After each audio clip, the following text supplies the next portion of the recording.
Jadi papa saya itu sudah memurtadkan hampir 3.000 orang. 3.000 orang? 3.000 orang. Allah Akbar.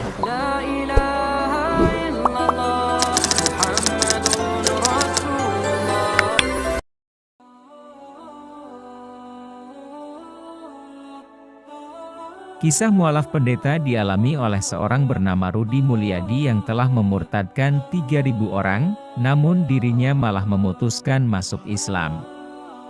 Begini ceritanya.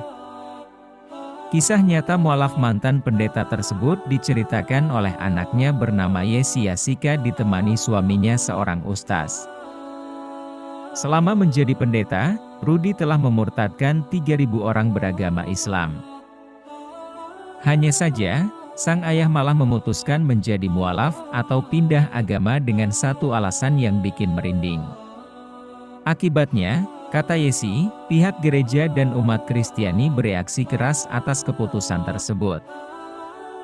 Papa saya itu, kan, mantan pendeta, ya. Pas memutuskan masuk Islam, banyak sekali pihak-pihak gereja itu yang meminta keterangan beliau. Istilahnya meminta konfirmasi, kenapa Pak Rudi bisa memeluk agama Islam, kata Yesi. Rudi Mulyadi memutuskan masuk Islam meskipun telah memurtadkan 3.000 orang. Saat mengetahui ayahnya masuk Islam, sejumlah pendeta datang ke rumah untuk meminta klarifikasi langsung pada Rudi Mulyadi.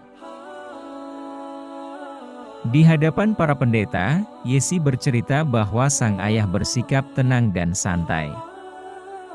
Padahal, Yesi khawatir bakal terjadi hal yang tidak diinginkan pada ayahnya. Rasa tenang dan damai membuat Yesi yang saat itu masih memeluk Kristen menjadi turut tenang. Di sisi lain, sang ayah juga tak lepas dari hinaan dan perilaku tidak sopan karena memutuskan mualaf. Waktu itu saya mendengar hinaan mereka, terus cercaan mereka, papa saya dikata-katain segala macam istilahnya bukan bahasa yang sopan lagi. Papa saya hanya diam, beliau hanya duduk dan diam, tuturnya. Selain itu, Rudi juga diminta untuk menjelaskan dan membuktikan apakah agama Islam merupakan agama paling benar. Papa saya cuma bilang akan memberikan bukti, tapi tidak sekarang dan tidak di tempat ini. Mereka bertanya, kapan dan di mana? Papa bilang nanti, waktu di akhirat, ujarnya. Mendengar hal itu, para pendeta menganggap bahwa Rudi Mulyadi kerasukan setan dan menjadi gila. Yesi pun menceritakan alasan Rudi Mulyadi mualaf. Saat itu, ayahnya tengah memurtadkan satu keluarga Muslim.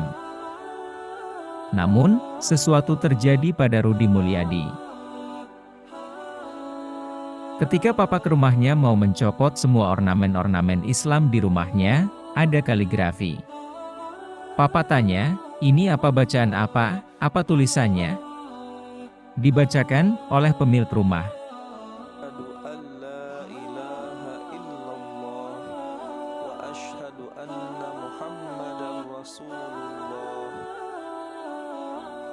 Usai memurtadkan orang, Rudi Mulyadi malah terngiang-ngiang dengan bacaan syahadat tersebut selama 3 bulan. Beliau kepikiran juga apa kerasukan setan Arab, tapi beliau itu langsung berpikir kenapa nggak langsung cari tahu siapa itu Allah, siapa Nabi Muhammad, tuturnya. Di tengah perjalanan spiritualnya, Yesi bercerita bahwa ayahnya akhirnya mempelajari dari sebuah buku berjudul Kehidupan Setelah Kematian dan Al-Quran Terjemahan. Dari situ, dia mulai mengenal agama Islam lebih jauh lewat bimbingan seorang ustaz dan akhirnya memutuskan mualaf. Alasan lain memeluk agama Islam adalah selama ini keliru menganggap Yesus sebagai Tuhan. Ketika beliau memeluk agama Islam, saya melihat kelembutan, wajah cerah, adem, dan nyaman dilihat, katanya. Usai ayahnya masuk Islam, Yesi dan kakaknya juga memutuskan pindah agama Islam. Terima kasih sudah menonton, semoga kita semua selalu diberi taufik dan hidayahnya, amin.